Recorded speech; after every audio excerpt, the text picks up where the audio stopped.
Ngayong umaga sa Pinoy MD, ang masayasa ng pagdiriwang ng pista sa isang barangay sa Naga na uwi sa disgrasya ng mabali ang kawayang gamit sa Palo Cebo. Ano nga ba ang dapat gawin sa mga ganitong aksidente?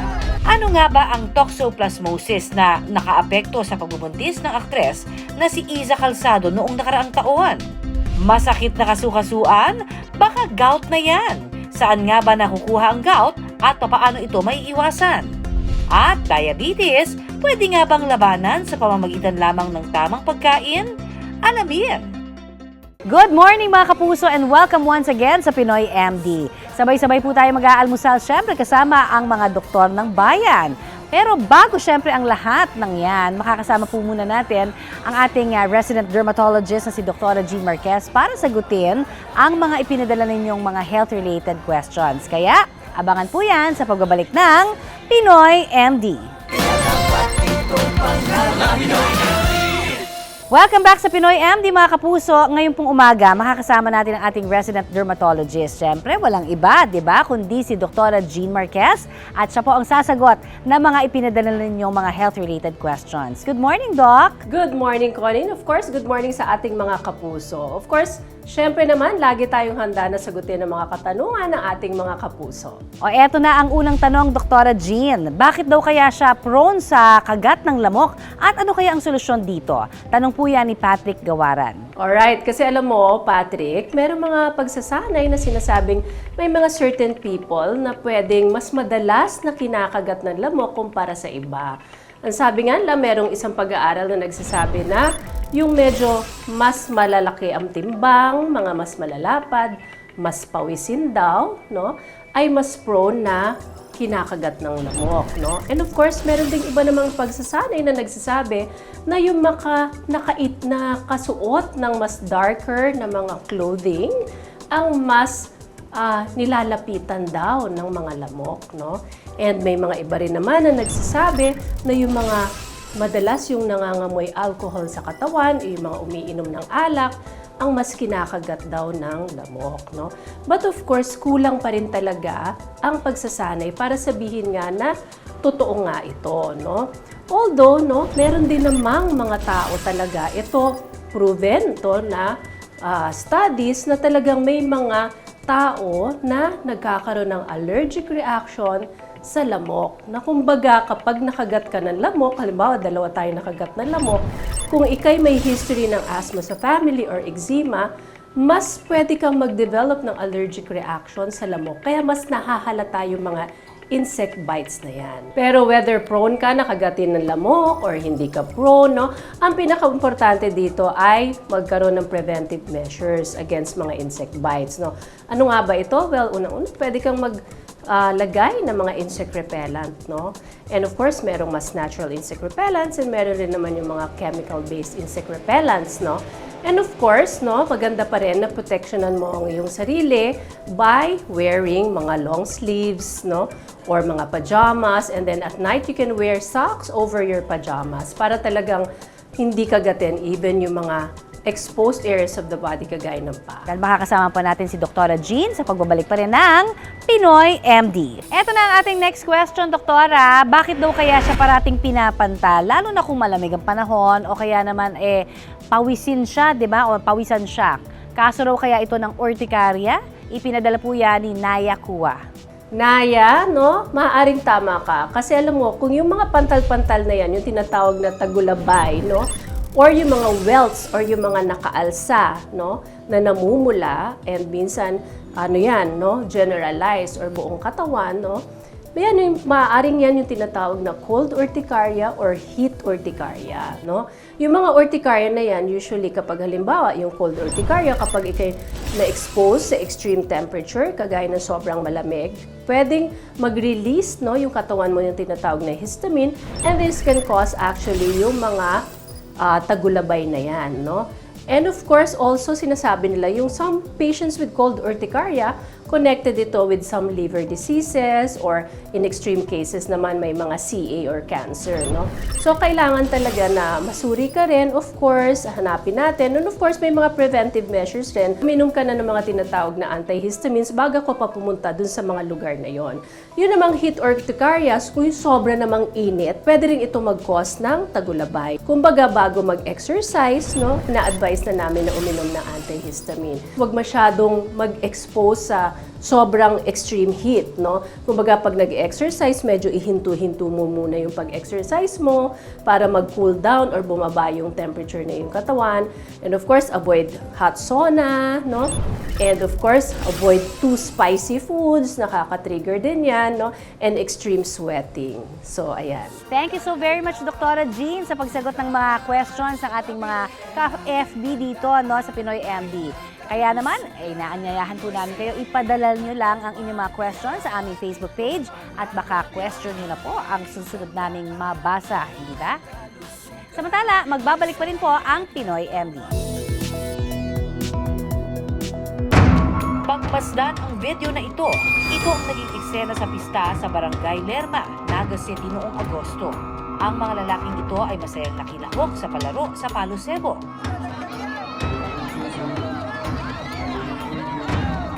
Habang malakas naman ang hiyawan ng mga nanonood. Ilang sandali na lamang kasi, maaabot na ng grupo ang tuktok ng kawayan, kung saan nakasuksok ang banderitas ng tagumpay. Pero ilang sandali pa, ang kawayang kinakapitan bigla na lang bumigay.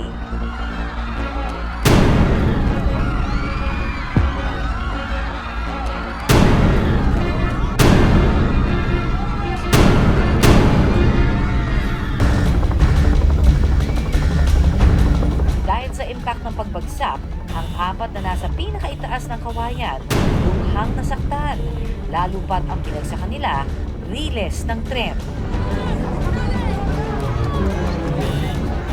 Ang mga tao nagkagulo. Maraming nagtangkang tumulong para itayo ang mga nahulog.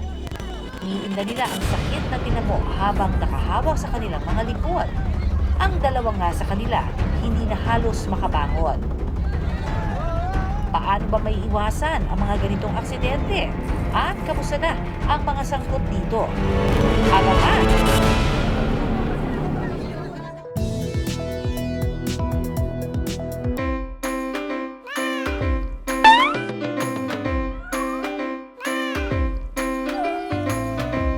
Sa kanilang bombastic side-eye at criminal offensive side-eye, sila raw ang totoong bossing ng bahay. Sungit man sa inyong paningin, ang ating mga alagang pusa may itinatago raw na lambing. Pero ingat-ingat pa rin dahil pwede raw pagmulan ng sakit ang ating mga alagang pusa. Ang mga pusa sinasabi, di ba, na may mga 9 na buhay o 9 lives, ika nga. Pero dapat pa rin ho natin silang alagaan, alam nyo ha, dahil maaari pala silang makapagpasa sa atin ng sakit. Papaano pa yung taong iisa lamang ang buhay, di ba? Ano nga ba ang mga sinasabing toxoplasmosis at papaano ito maiiwasan? Kapag may alaga ka raw na pusa, talaga namang mapapamahal ka sa kanila. Hindi po mahirap mag-alaga, ma'am, kasi hindi naman po sila totally alagain. Malalambing din po kasi sila. Ang alagang pusa ni Joanna, umabot na sa 21. Sa dami ng alaga, maya't maya kung maglinis ng bahay sina Joanna. Pag ganito po talaga kasi maya't maya talaga kailangang linisan kasi yung sa balahibo nila, merong mga nagkakalat na balahibo, palaging dinidisinfect. Ingat na ingat din daw kasi sila sa sakit na maaaring maipasa ng pusa. Siyempre, hindi po rin natin alam yung mga naapakan natin sa labas. Lalo po sa mga stray animals sa labas na nagdadala ng virus. Kaya, iwas na rin po para hindi maipasa.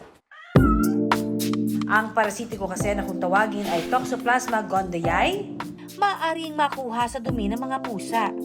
Sa mga parasitiko kasi, meron tayong tinatawag na mga definitive host. So, kumbaga, yung parasite ng Toxoplasma, yun, doon talaga siya nananahan sa mga pusa. So, sila ang common carriers ng Toxoplasma gondii. Pero hindi lang daw sa pusa direktang makukuha ang parasitikong Toxoplasma gondii.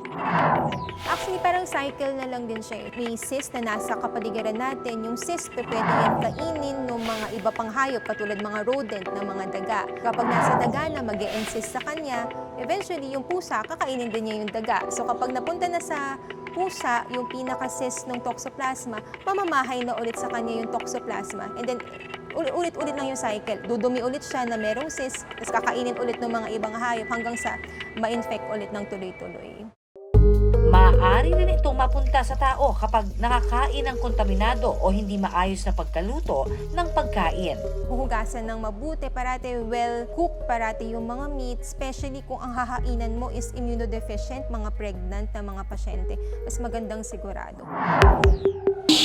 Ito rin ang parasitikong nakaapekto sa pagbubuntis ng aktres na si Iza Calzado noong 2022. I was told that my recent test results for a parasitic disease called toxoplasmosis confirmed that it was a recent infection and could be a potential risk for you if it is passed through the placenta.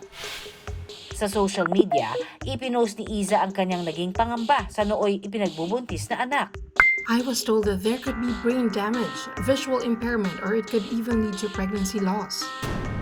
Once ang isang tao ay na-infect na ng Toxoplasma, parang nandyan na siya sa atin. Ang downside lang, kapag in the future, bumagsak ang immune system mo, pwede siyang mag-reactivate. So, in short, hindi na siya mawawala, andyan na siya.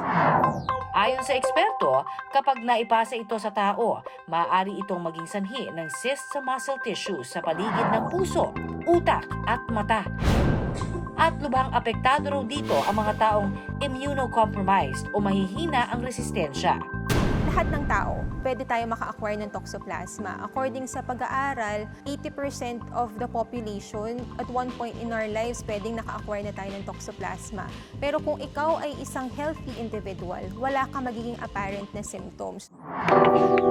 Delikado ito kapag bigla ang bumaba ang resistensya ng isang tao. Ito yung mga taong mahina ang immune system, mga HIV, mga dialysis patients, cancer patients, isama na natin yung mga transplant patients. Malatrangkaso raw ang sintomas ito gaya ng sakit sa ulo at katawan, pagkapagod at pamamaga ng lymph nodes o kulani. Ang pinakamalala at iniiwasang maapektuhan nito ay ang utak.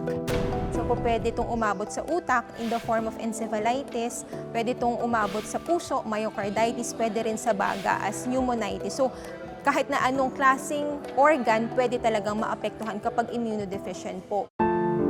Hanggat maaari, ipinagbabawal daw sa mga buntis ang pag-aalaga ng pusa dahil sa maternal-fetal o vertical transmission. Kapag ang Toxoplasma ay nakuha ng isang babae before pregnancy, usually wala kaming dapat problemahin. Pero kapag ito ay na-acquire during pregnancy, doon pwedeng magkaroon ng adverse. So po pwedeng magkaroon ng preterm birth, pwedeng magkaroon ng abortion, pwedeng magkaroon ng stillbirth. So kaya nga yung mga kaibigan natin from OB, pinapayuhan talaga nila na iwasan yung pag-handle ng mga pusa kapag buntis. Ang pinakamalala raw na maaaring mangyari ay ang pagkabulag o ocular toxoplasmosis. Naapektuhan nun yung retina ng mata. So pwede kang magkaroon ng partial na vision loss, pwedeng magkaroon ng retinal detachment, pwedeng magkaroon ng glaucoma. Worst case scenario, kung pag talagang naapektuhan yung buong eyeball, ang remedy na lang dun is enucleation, meaning tatanggalin yung buong eyeball. Para sa mga cat lovers na napasobra ang lambing at nadilaan ng pusa, hindi naman daw kaagad magkakaroon ng toxoplasmosis. Maliban na lang kung pag-alagala ito at kung ano-ano ang nakakain. May instance ba na nadilaan niya yung pupu or dumi niya, nadilaan ka niya or nakain mo or dinilaan ka niya sa bibig, may tendency na ma-acquire mo din yung Toxoplasma. Kaya para sa kagaya ni Joanna na katabi si Mingming sa pagtulog, importante ang pagiging malinis sa bahay. Kadikit ng pagiging isang responsableng pet lover ang siguraduhing malinis ang kanilang kapaligiran. Kung sa tao nga po ay natatakot din tayong madapuan ng mga kahit anong virus kasi hindi po yan natin nakikita. So ganun din po sa mga pusa, kaya hanggat maaari, mahirap po talaga at nakakatakot na madapuan ng virus ang mga alagang pusa. Mga kapusa, kapuso, walang dapat ipag-alala sa pag-aalaga ng ating mga pusa.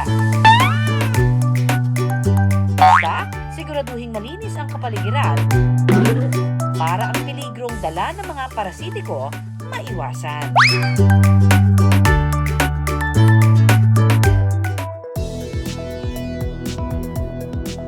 Paano kung ang akala nating simpleng pananakit lang ng katawan Bata-bata ko, nirarayuma ka na. lumala? Sabi na yung katawan ko na, sige, inom lang ako ng pinililiver ganyan. Nauwi sa pamamaga, paglobo ng daliri sa kamay o paa,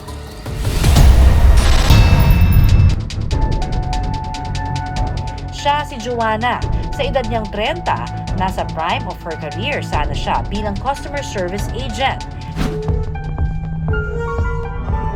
Pero noong nakaraang taon, kinailangan niyang huminto sa kanyang trabaho matapos siyang mahirapang makalakad. Nang magpakonsulta sa doktor, nalaman niyang gout pala ang dahilan.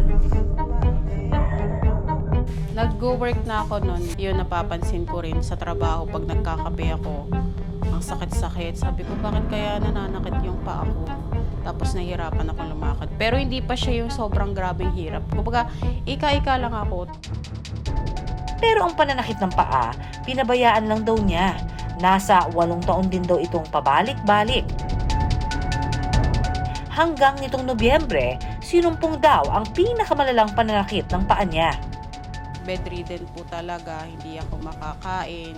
Sinusubuan lang po ako. Tapos naka-diaper po ako. Ganyan. Palagi pong kumikurit yung buong katawan ko. Mula balakang ko hanggang baba, dumating sa point na namanhid na siya. Yun pala, ang pamamagang dulot ng gout ni Joanna, kumalat na sa iba't ibang bahagi ng katawan niya.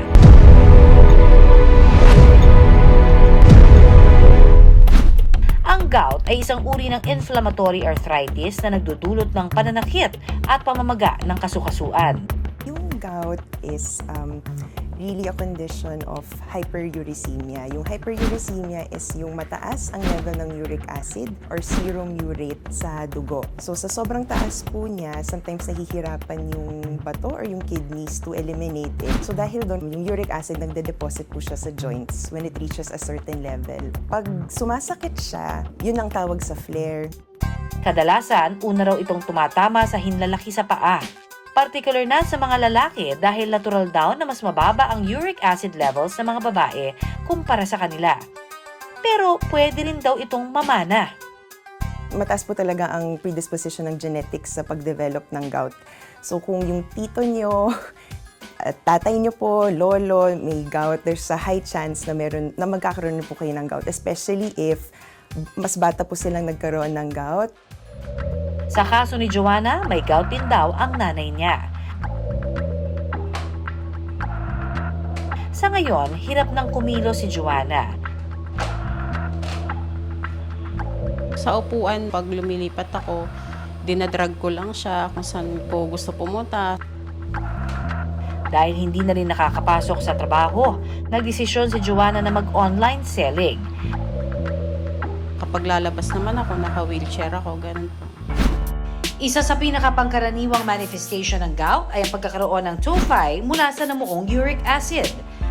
Ito yung malakarayom na crystals na pumapalibot po sa ating mga joints na kapag lumabas na sa balat ay nakakawig ang itsura sa nana. Pero sa kaso ni Joanna, sa mga daliri niya sa kamay na ipon at lumabas ang gout tophi. Ayan po, hindi ko na siya maklose. Hindi na rin ako nakakapagsulat ng maayos. Napansin din daw ni Joanna na sa tuwing kumakain siya ng sitaw, sumasakit ang kanyang kasukasuan. Nag-start na nung kumain ako ng beans. Ang ulam kasi namin noon yung sitaw. Tapos may halong talong, ganyan yung niluluto ng nanay ko. Tapos napansin ko na sobrang sakit po nung dito ko. Halos gabi-gabi po nung parang 3 days ako noon na sobrang kirot. Pero Doc, totoo bang po pwedeng maging sanhi ng gout ang sitaw?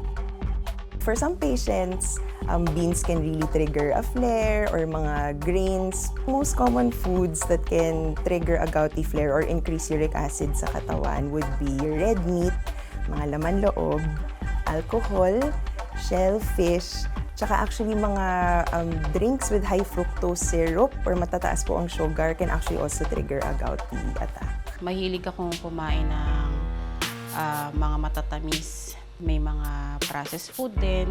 Umiinom rin ako ng mga nausong mga inumin, mga soft drinks, ganyan. Pero in moderately naman po yung pag-inom at saka pagkain ko po noon. Basta meron lang akong mga ganun lang. Pero ang katwiran ni Joanna, hindi naman daw siya sobra kumain ng mga nabanggit na pagkain. Kaya ang palaisipan tuloy ngayon, bakit kaya lumala ng ganito ang gout niya? 2017, doon ako na-diagnose na meron pala akong congenital kidney disease. Tinanong ko rin yung nephro ko noon. Sabi ko, Dok, paano po ba naging cause nito? Bakit pumalit yung kidney? Sabi niya, congenital yan. Kumbaga, since birth, meron ka na yan. Bata pa nga lang daw siya, buwan-buwan na siyang dinadala sa ospital dahil sa UTI o impeksyon sa pag-ihi. Ito na raw ang early sign ng problema niya sa kidney. Ang kanyang gout, pinalala ng stage 4 chronic kidney disease niya. Nirefer po ako para magpa-ultrasound, tapos CT scan. Doon po nakita na maliit yung kidney ko. Tapos nakita rin sa laboratory na sobrang taas na ng uric ko noon. If the kidneys congenitally are not functioning to the best of its ability, medyo mahirapan po talaga siyang i-eliminate yung uric acid. And then, syempre marami pa rin pong factors. Pero paalala ni Doc, ingat-ingat dahil kahit sino pwedeng magka-gout. Yung gout can happen to anybody. Mas mataas ang yung risk if you are genetically predisposed. Pero regardless of age and gender, pwede ka pa rin magka-gout. Aminado si Joanna, gamot lang sa kanyang congenital kidney disease ang sinunod niya at hindi ang iniresetang gamot para pababain ang uric acid niya. Takot din kasi ako, ma'am, sa yung mga nagtitake ng sobrang grabing gamot. Pero yun nga lang, ang pagkakamali ko, ang nasa isip ko lang din, mga lamig-lamig lang na sumuksok sa kasukasuan, na pwede mong haplasan, na pwede mong gamitan ng iba't ibang sa bahay. Ang ginawang home remedy ni Joanna para ibsan ang gout niya, pagpahid dito ng bimpong ibinabad sa mainit na tubig. Nahaplasan ko ng langis para hindi pasukan ng lamig, tapos didikitan ko siya ng plaster. Iinuman ko rin siya ng pain reliever para kinabukasan makalakad na ako, maging okay na. Mula mild, lumala ang gout ni Joanna. May 4 stages po kasi ang gout. Ang una is yung mataas lang po yung uric acid level sa dugo pero wala pong simptomas ang pasyente. Pwede po yun. Ang tawag po dun is asymptomatic hyperuricemia. Ang second po is what we call yung gout flare or gouty arthritis or pag inaatake po yung pasyente. Ang third is what we call intercritical gout or yung parang phase of remission, kumbaga. Ang fourth naman po is yung tinatawag na chronic tophaceous gout or yun na po yung nakikita natin may bukol-bukol po sa paa, sa tuhod, sa kamay. Iba't ibang home remedy pa nga kontra gout ang naglalabasan ngayon online. Ikonsulta nga natin ang mga yan kay Doc. Sa ganyang kamagang kamay, ayan, so tignan nyo kung ano yung nagagawa ng yelo. Ang paglalagay ng bimpong may yelo, effective po ba? Okay lang as long as may yelo. Okay po siyang first aid, very safe. 10 to 15 minutes, ilagay niyo po yun bago po kayo pumunta sa ospital. Ang maligamgam na tubig na hinaluan ng asin at oil, approve po ba? I don't think may benepisyo po siya para sa nararamdaman na sakit. So, I would not recommend. Ito namang pagtulog daw ng mas mataas sa level ng ulo ang mga paa. Baka mas may benepisyo po yun for mga ganun klaseng arthritis. Pero sa gout, depende po. Not all the time po siya nakakinhawa. Pero sa dami ng naglalabasang home remedy kontra gout, Ang totoo niyan, wala raw talagang permanenteng lunas ang gout. Sa halip, kaya lang itong ma-manage sa tulong ng gamot at pag-iwas sa triggers. Pero ito raw talaga ang mabisa para mabawasan ang tsansa na magkaroon ng gout. Ang tamang dieta. Siguraduhin kasama sa meal plan ang mga pagkaing mababa ang purine content katulad ng gulay, prutas at whole grains. Number 1, stay well hydrated. Pag mababa masyadong tubig or pag dehydrated, usually nakaka-trigger siya ng gouty attack. Ngayon po, tinitake ko na yung gamot ko pag pababa ng uric.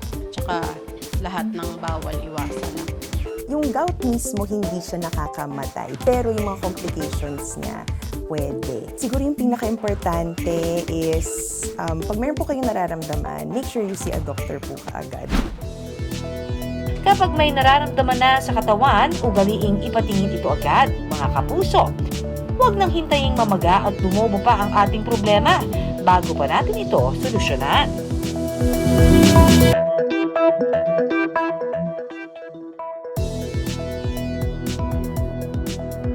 Kung ikaw ang tatanungin, ano ang iyong pipiliin? Bulaklak sa paningin pero masustansyang kainin? O kanin is life pa rin? Sabi ng iba, hindi na ma-reverse yung diabetic.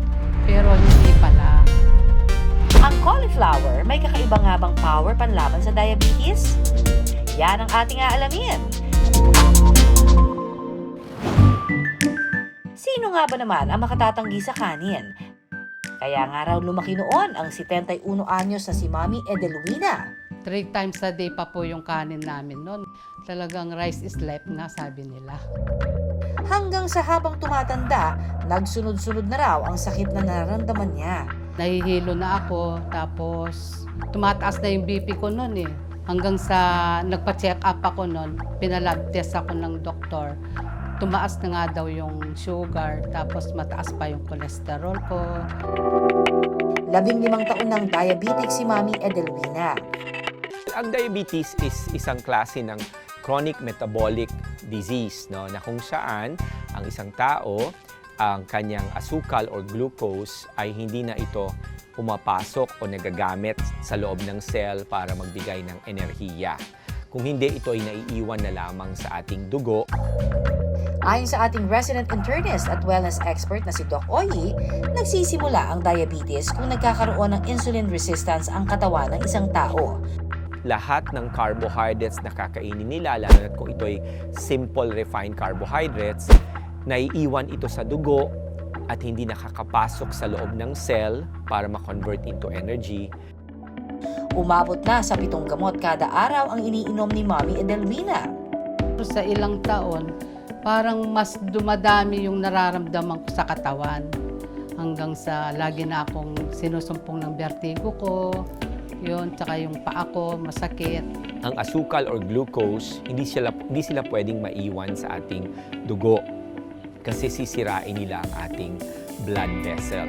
No, magkukos ito ng tinatawag nating glycation products. So, parang kalawang, no, ng kotse, di ba? So, ang kalawang nagsisimula sa maliit, pero pagka ito'y kumalat, pwede niyang sirain ang sistema. Dahil dito, si Mami Edelwina nagpa siyang tuluyan ng itigil ang pagkain ng kanin. 2 weeks pa lang na pag-start ko ng hindi pagkain ng rice. Ayun, naramdaman ko na ang gaan-gaan ng katawan ko. Nawala na yung pananakit ng katawan ko. Sa tuwing gigising ka sa umaga, nagigilo, nawala yun. Kaya yun, parang inano ko na talagang tinuloy-tuloy ko na. Kaya naman, heto na ngayon si Mami Edelwina.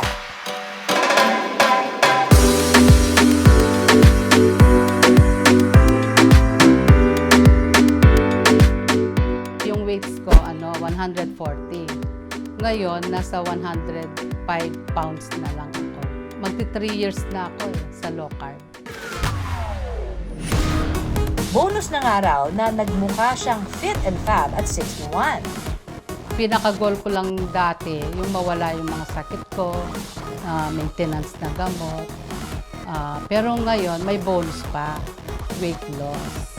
Naging pa ako, malakas sa katawan. Dito na rin daw siya umasang posibleng ma-reverse ang diabetes. Ayon sa kanyang doktor, tinatawag itong diabetes remission. After 3 months, tinanggal na ng doktor lahat ng maintenance ko. Kasi nga, nag-normal na yung sugar tsaka high blood. Kumpara dati, ngayon mas malakas ang energy ko. Kahit saan nakakapunta na ako. Ayon kay Doc Oyi, nakadepende sa kinakain ang glucose metabolism ng isang tao. May enhance ang insulin responsiveness, no? Dahil kakain tayo ng mga pagkaing complex carbohydrates na mag-enhance, no, ng insulin responsiveness natin dahil mayaman ito sa mga vitamina at mineral na importante para sa glucose metabolism or sa efficient na paggamit ng asukal or glucose at i-convert ito sa enerhiya. Kaya isang solusyon daw dito ay ang pagpili ng ating mga kakainin. Ang solusyon, si Mommy Edelwina sa kanyang kanin cravings, cauliflower rice.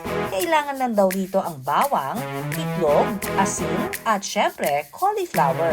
Ganito po yung pagluto ng cauliflower rice. Ipo-food processor po muna natin. Para makuha ang texture ng kanin, dinudurog muna ito for 2 to 3 minutes. Gigisa na po natin yung cauliflower. Lalagyan lang ng konting coconut oil. Iginigisa ito sa bawang, tsaka lalagyan ng asin na parang sinahang. Lagyan na po natin yun. Halo-haloin lang po ulit hanggang sa ma-absorb po na yung egg. Ito na po yung ating cauliflower rice. Pasado naman kaya ang lasa? Mas garlicky siya kaysa sa regular rice. At para sa akin, mas masarap at mas malasa siya. Parang mas malasa ng konti itong ano. Pero siguro kung naglo-low carb ako, kayang-kayang kainin yung cauliflower rice.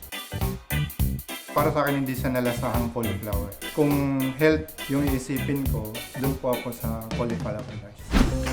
Sa pagkain ng cauliflower rice, matutulungan daw nitong ma-normalize ang insulin dysfunction ng ating katawan. Cauliflower is one of those complex carbohydrates, no, na merong phytonutrient, na merong insulin enhancing effect, no? Kasi meron din siyang detoxifying effect, no, which will deal with that insulin dysfunction. Pero paalala ni Doc Oyi, hinay-hinay lang din daw sa diet. Importante raw na balanse ang macronutrients ng ating katawan. Fats, proteins, at carbohydrates bilang 3 sources ng enerhiya ng ating katawan. Dapat ay tama rin ang mga kinukonsumo nating complex carbohydrates o mga pagkaing mayaman sa fiber. Dark-colored fruits, like yung mga mayaman sa antioxidants or yung mga mapupulang pagkain, gulay at prutas na kulay berde, lahat yan makakatulong for insulin sensitivity. No? So kasi lahat ng minerals na kailangan natin at saka vitamins para umandar nga yung glucose metabolism natin, yun ang nilalaman niya. Tandaan na balanced diet is key para labanan ang diabetes. Pwede nating ma-reverse, no? As long as talagang ipagpapatuloy natin ang pag-address ng napakaraming biological reasons o root causes kung bakit nagkakaroon tayo ng insulin resistance. Medyo bata-bata pa ako, mas marami akong nararamdaman na sakit. Ngayong 61 ako, nawala lahat yun. Malakas ako.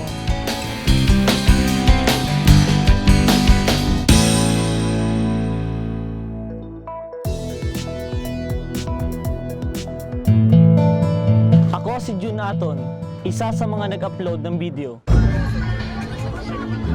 Bali kasali rin po ako sa mga nag-player ng Palo Cebo. Kami yung unang sumabak sa palaro, which is nakatatlo kaming attempt.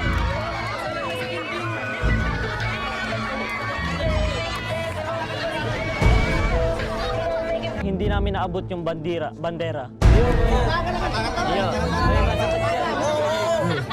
Meron pang isang team which is yung veterans team.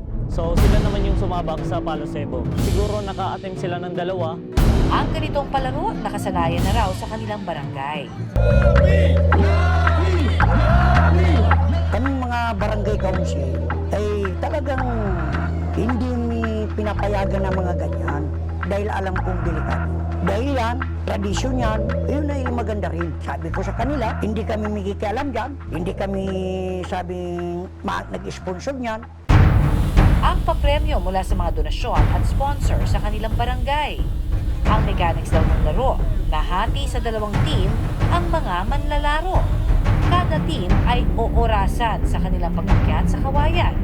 Ang grupo na pinakamabilis na akyat ang panalo. Medyo sa ibaba is okay pa. So sa itaas, medyo malambot na kasi sobrang manipis na yung sa taas. Matibay naman siya, kaso nga yung sa hanggang gitna lang. Siguro hindi na nakayanan ng kawayan sa dami ng umakyat.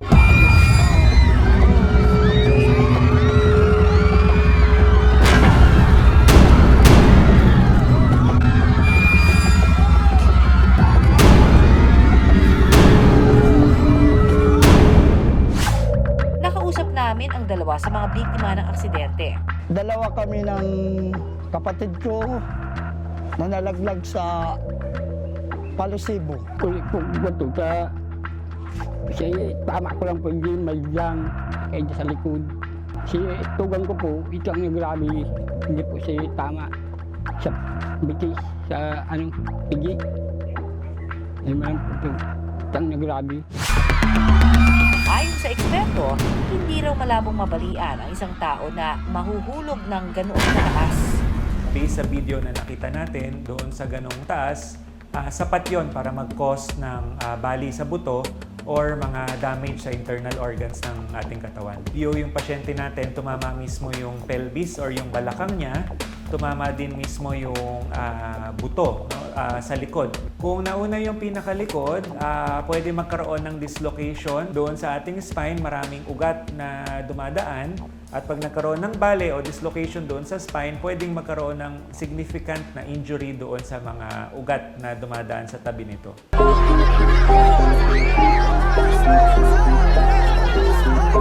Walang naka-standby ng medic sa lugar ng oras na iyon.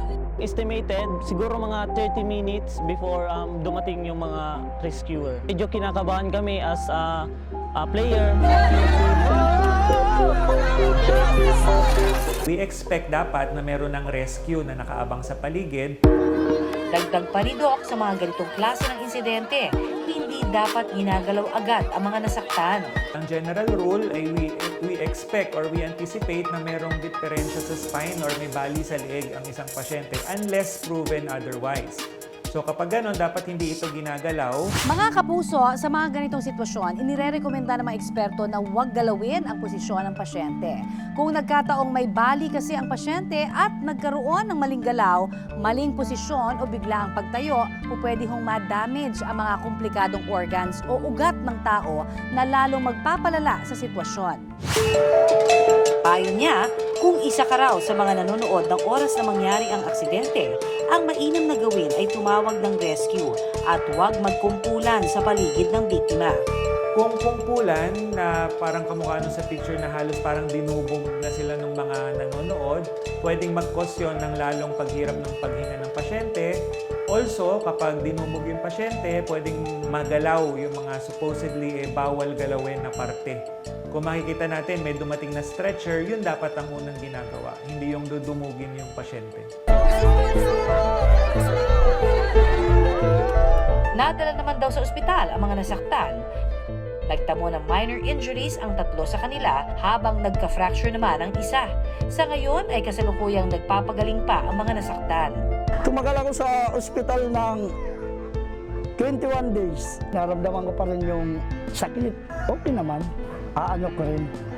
Talagang kailangan galaw-galaw lang. Kung wala namang significant na bali sa buto, ang pwede natin gawin number 1, sufficient rest para mag-recover ng kusa yung ating katawan. Kami mga doktor ay may binibigay din ng mga gamot para sa pain at para mawala din ang pamamaga at cold compress sa unang 24 oras. Mas maganda kung nakaangat ito, siguro mga 2 o 3 unan, para yung pamamaga hindi maipon doon sa paa at para humupa yung pamamaga. Sabi nga ni nila ang mga Pinoy raw competitive pagdating sa mga paligsahan. Pero laging tandaan sa anumang paligsahan,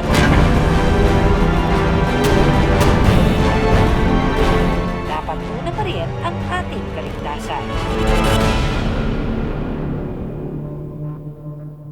Hanggang sa susunod na Sabado mga kapuso, magkita-kita po tayo muli. 6 to 7 a.m. dito pa rin sa GMA Network. Ako po ang inyong kaagapay, Connie Season. Nagpapaalala na iisa lamang ho ang ating katawan, kaya dapat lamang natin itong pangalagaan. At ako naman po ang yung dermatologist, si Dr. G. Tandaan, unahin ang kalusugan at lagi pong tumutok dito sa programa kung saan kayo. At ang inyong kalusugan ang laging number 1. Dito pa rin sa nag-iisang tahanan ng mga doktor ng bayan, ito po ang Pinoy MD. Ating katawan, kaya dapat itong pangalagaan. Ating tandaan, lain ng kalusugan. Pinoy sa ating katawan, kaya dapat itong pangalagaan.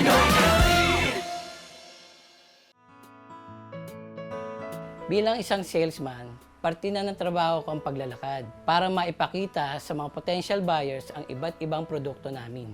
But when I turned 50, naka-experience ako ng gout attack. Minsan nahihirapan na ako maglakad. Gusto ko sanang uminom ng gamot, pero natatakot naman ako sa maaaring epekto nito dahil nasa lahi namin ng high blood. Kaya tinitiis at ipinapahinga ko na lang. Gout is a painful form of arthritis. When your body produces excessive uric acid, crystals can form in your joints. Flare-up of symptoms like pain and swelling come and go in periods called gout attacks. Gout most commonly affects your big toe joints, and it can also affect other joints in the body, including knees, ankles, feet, hand, wrists, and elbows. Para maibsan ang pananakit, maaari kayong bigyan ng gamot gaya ng naproxen. At sa tamang pag-inom nito, magdudulot ito ng mabilis na ginhawa mula sa sakit in as fast as 15 minutes at long-lasting na lunas na up to 12 hours. May pag-aaral din na ang gamot gaya ng naproxen ay may mababang risk sa puso. Gayunpaman, mabuting dumulog sa doktor upang maging panatag sa pag-inom ng tamang gamot. Nang dahil sa Planax, panatag na ako dahil natulungan ako sa sakit ng gout ko. Pag may pangamba sa pain medicine, don't worry. Maging panatag. Mag-Flanax.